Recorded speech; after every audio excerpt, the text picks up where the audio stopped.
Magandang hapon po sa ating lahat mga kabayan. Pagkatapos natin kananay Marisa and Tatay Junior, thank you.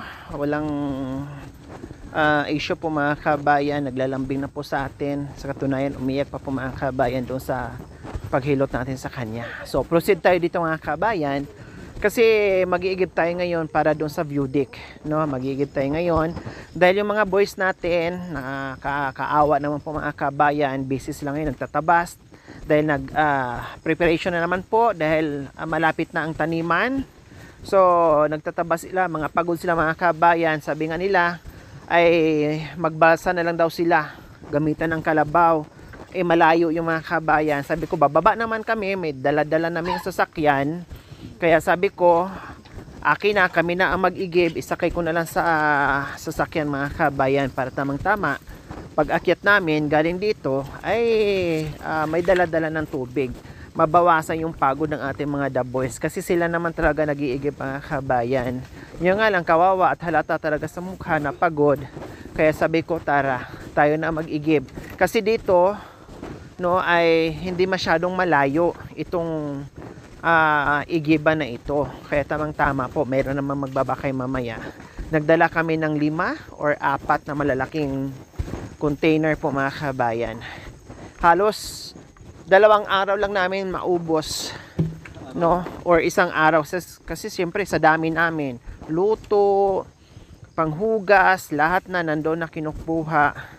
Kaya mabilis sa amin yung malalaking container po mga kabayan. Pero marami naman mag-iigib po. Hindi nga lang busy yung mga daboys. Hindi naman kami maubusan ng tubig mga kabayan.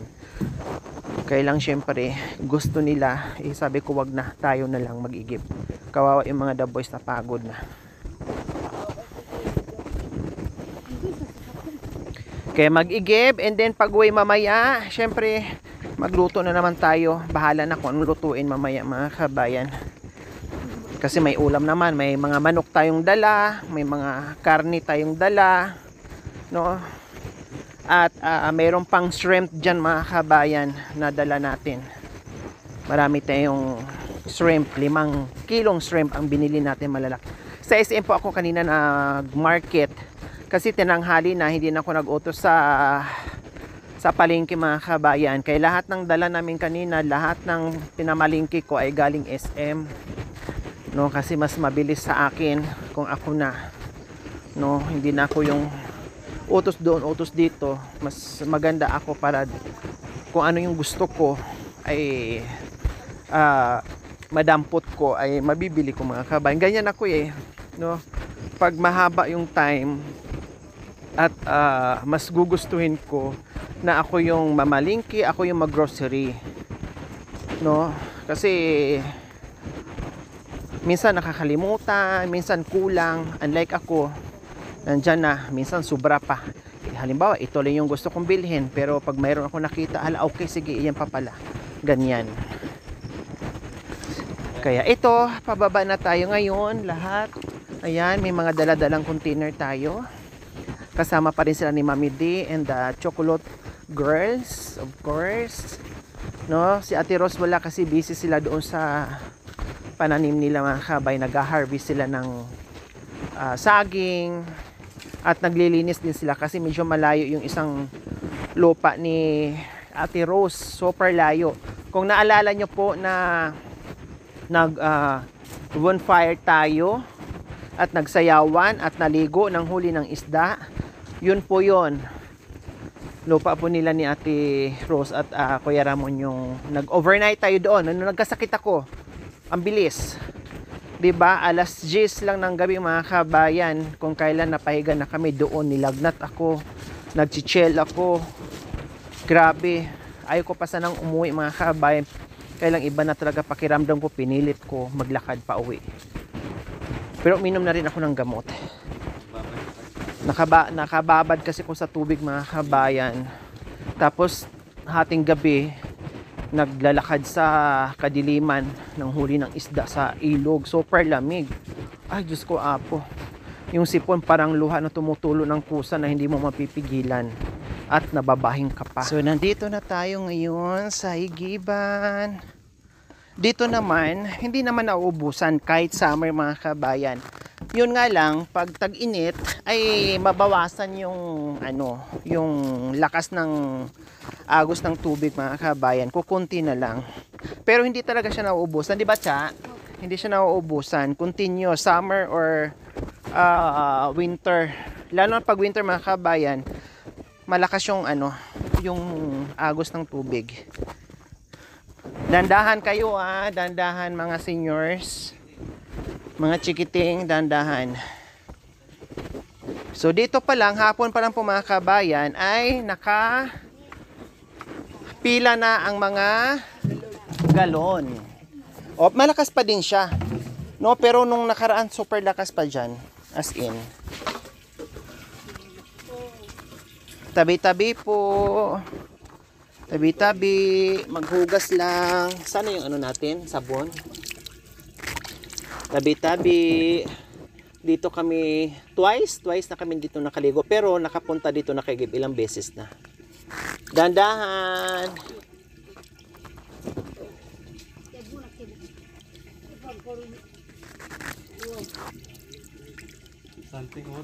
Kahit barita, okay lang. Ayan. Kahit madilim na naliligo kayo? Opo, kahit gabi, Mami Di, dito kami naliligo. Kami lahat. O si Jack Jack maano, madapa. Pero ano ko hindi?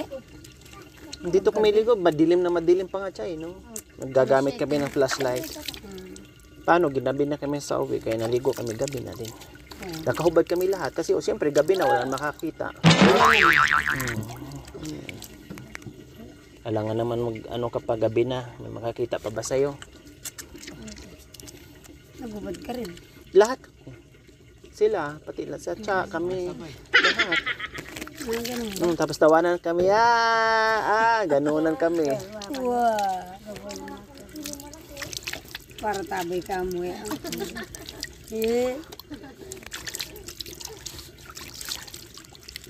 Banlawan nyo yung buhok nyo, Mami Di. Kahit buhok lang. Paano? Wala ka tayo natin nag-ubad ka. O ngayon, madilim na rin. Ba't hindi ka mag-ubad? Hindi mas madilim pa dito. Alas 7 nga.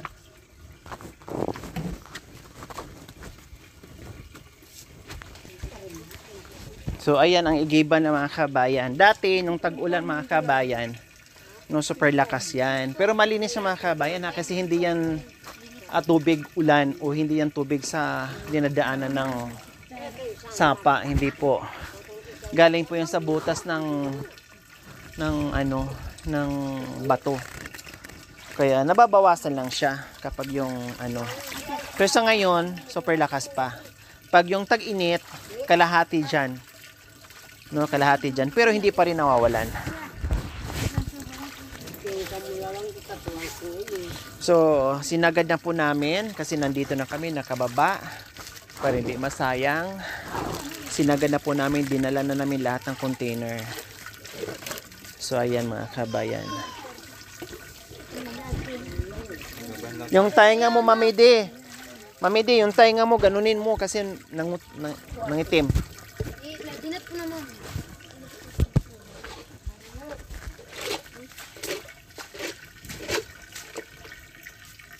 Uy, nakapan mo ko dako. Kabasa ng ganyan. Ay, tulungan niyo ako! Tawag kinari mo.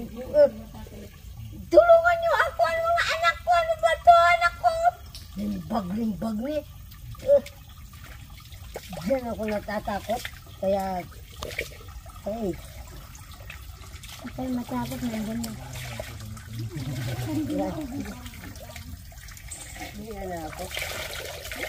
Salamat. Tapos na ako. Narinig mo. Ay, tulungan niyo ako, mga anak ko. Bakit? Ako ang aking mata.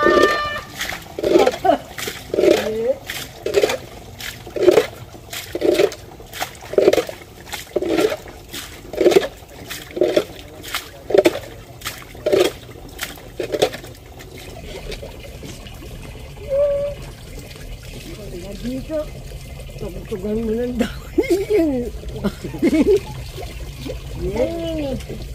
Mami Di. Salamat, tama nito.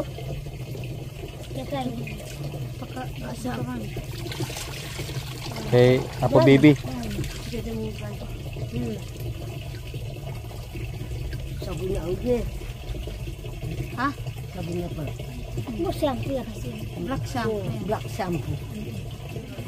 Sabi ko nung pa makalimutan yung kembak po namin. Pwede ya plastic na. Kanya naman yung plastic. Wah. Imo Huwag makanya. kayong laging kanyang mga anak niya. Kasi yung napanood ko sa TV talagang kaya dyan ako natatakot.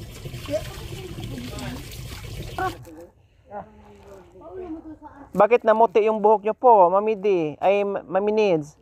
Namuti. Akala ko ba itim? Ay, ayaan mo na. Puro na uban tuloy. Binanlawan eh. Matanda na tayo. Ano man mangyari po? Senior na tayo. Hindi pa, mukhang ang kurinta lang, oh.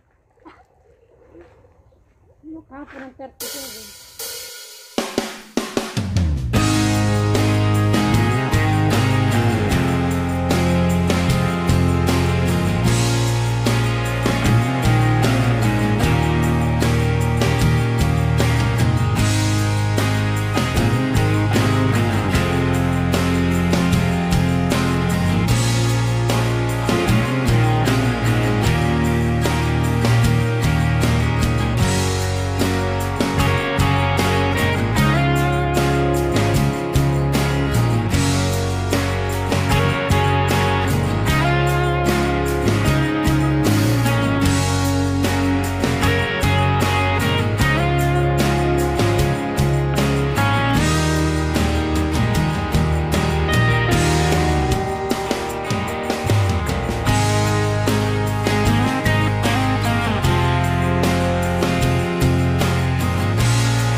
Hindi mo makain yung walang kutsara.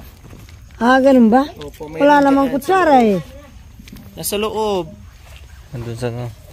Namidi, pag walang kutsara, di lagay may masika. Ganun ganon. Takman na natin. Sana all, maitim na yung buhok. Kunwari bata. Gali. Mm, Ay, naku. aray ko lang kutsara. Oo. Mm. Eh, kabiha. Sarap na. May chocolate yan. Namidi, may chocolate yung nasasaw niya. Tanggalin mo, Mami. May chocolate yan. Ito di sokoleta na. Apo, chocolate. Oo, ano. Meron. Ah, oo. May sa lalim. Mm. Yan. Inini. Mm. Chocolate. Babayan, magandang gabi po. Nandito po kami. Naligo po ako. Ang ulo. Yung ulo lang. Igib kasi. Ganito po ang buhay namin dito. Hirap. Sa tubig. Hirap na sa tubig, hirap pa sa lakaran. Sa kabundukan. Talaga pong malapit po kami. Mga kababayan, malapit po kami sa Pinatubo. Hindi po ako nagbibiro. Kaya yung hip ng hangin, akala mo lagi po kaming naka-aircon. Libre na. Libre kami sa aircon dito. Yung gumaganong ka. Ginawa. Parang kambing lagi may ningunguya. Paano, Mami D? Paano? Pag nanginginig, Boyag, tabi. Para to yung kambing na lagi may ningunguya. ganun po. Grabe mamili no? Napakalamig no? Grabe. Kung hindi lang ako Sira yung, nakalubot ng ano, sira yung patayan ng aircon. Kaya hindi mapatay-patay. sira yung ano, breaking. Hindi isasarado. Anong sira pa, Mami D? Sira yung breaking ng ano, aircon. Yung breaking? Oo. Hindi masarado. Shout out po sa buong Pilipinas at buong mundo. Sana po maayos ng breaking ng aircon ko. Bakit ganun? Maraming gininaw. Paano pag naginaw? Paano bibig? Kaya po. Baka breaker. Break. Ang mga brief ng director ko. Tapos ang oso ni Nanay Nez, paano? Doon mga sa kanila.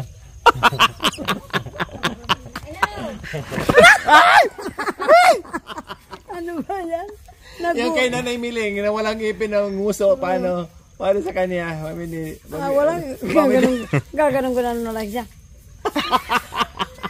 Akala ko may kende. Kuha mo mamindi. So ayan po mga kabayan, after an hour po ay natapos na rin yung ating pagsasad kasi 7 container po mga kabayan or 6 na container kasi sinama ko na yung container nila ni Nanay Marisa, no, pinaigib ko na rin para isang hakutan na sa sasakyan natin plus sa amin po mga kabayan. Natapos din siya. Halos 1 oras po yung pagsasalok natin dito. Kasi malalaki po yung container natin. Kaya ngayon natapos na at aakyat tayo. Then nagaantay sila ni Mami D sa itaas. At pinauna ko na po mga kabayan kasi dumidilim na. Kaya sabi ko mauna na po yung mga seniors at kami mga medyo bata-bata pa ay nahuli. Kahit papaano ay malakas pa yung ano natin, mga tuhod. At medyo malinaw pa yung mga mata natin. Kaya pinauna ko na sila, pinaakyat ko na. Okay lang, maliwanag na. Yung sleeper ko lang medyo madulas to.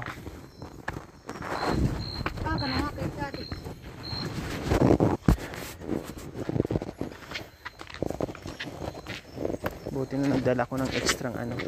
Madulas to eh. Ay, may flashlight. Ika, ang nasa bilog, flashlight. Ito ako, ikaw na.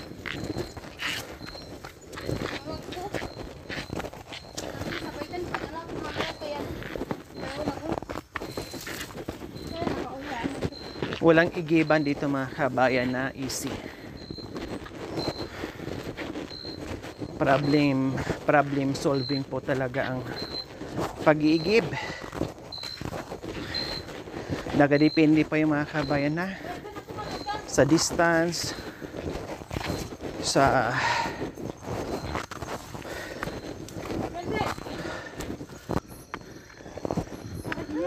para kang ibon naligaw Ate Flo. Yung manok na ano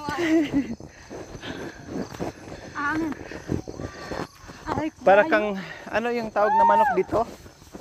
Yung anong tawag dito yung manok sa bundok? Labuyo. Labuyo. Nakulangan kayo.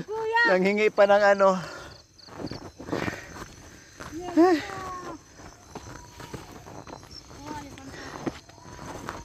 Oh.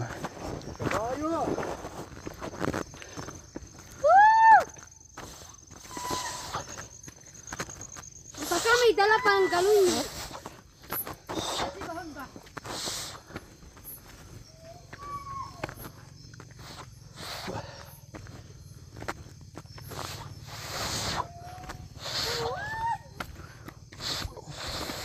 Thank you, Lord. So ayan po mga kabayan. Thanks God narating din namin yung kung saan nandito yung sasakyan nakaabang para paggargahan natin ng mga tubig. Tapos nakita nyo po yung ilaw na sa tuktok.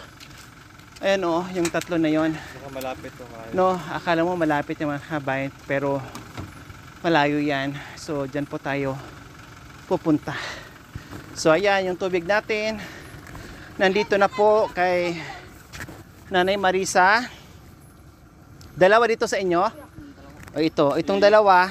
Banda dito sa bahuli. Ayan, kay Nanay Marisa. Then the rest sa amin po yung mga kabayan. Ano, Igmar, gusto niya dito banda. Para meron din silang tubig.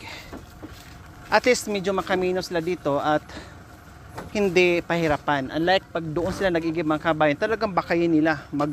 Maglakbay sila ng kay layo-layo. Dito, konti-konti lang at isakay pa and then konting isang lakaran na lang nila. Paakyat kumbaga. Mahirap. Talagang nagigib ako doon sa pinanggalingan natin na sinitiraan ni ano? nila kapitan. Kaya Anak layo-layo, ko, ah. Oo, buti na lang, timba lang. Maghapon, tatlong timba. Ano naman, masarap din naman ang tubig doon, kahit balon. O di ba? Hindi lang tayo ang nagkaroon ng tubig, pati sila ni Nanay Marisa and Tatay Junior. Kasi kanina wala nang tubig na ginamit na namin sa pagsasaing at pagluluto ng ulam. Wala na natira. Kanino tong Okay, so ayan po mga kabayan. Akyat na tayo kasi magluto pa kami ng hapunan namin kasi may tubig na. Nag-aantay na yung the boys doon. Kaya tara na, let's go.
So ayan, nakarating na rin kami dito sa Biodik po mga kabayan. Sa wakas meron na kaming tubig, gagamitin namin pang saing, pang luto, pang hugas, pang toothbrush, pang hilamos, pang sabaw, lahat na po mga kabayan nandiyan na.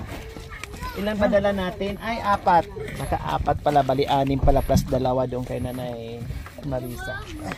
Ayan. O, diba? At least may tubig na tayo. Mabawas naman doon sa pagod ng ating mga laboys. Tapos, nagdala din ako ng isang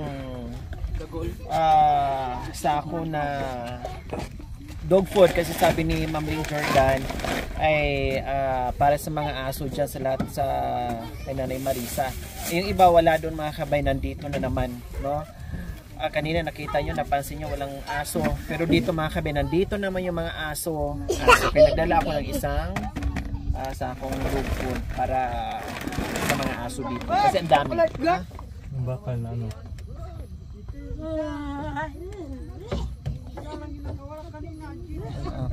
pwede kayo spot mo? Bakal yan? Pwede sa ganyan-ganyan yan. Uga-uga nga. Uga-uga.